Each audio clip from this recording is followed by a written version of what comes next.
Hi guys, napakalakas ng hangin dito at malamig ang simoy ng hangin. So ayan guys, yung part is still ng Fort Henry. At ang gandang tignan ngayon kasi medyo bumaba na yung temperatura. Although malamig siya, pero okay lang.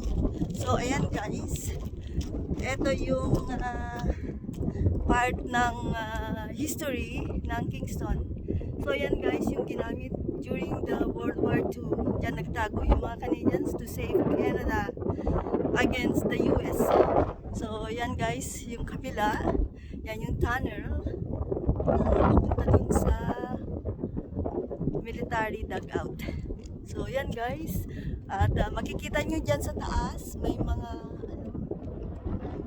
taguan doon para sa ammunition like that during the World War II.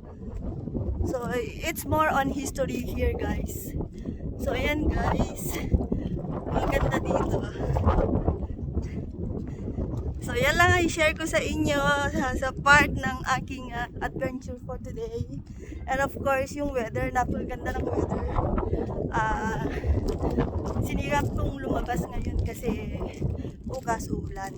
So yan guys, ang ganda ng view. Yan. Thanks for watching guys.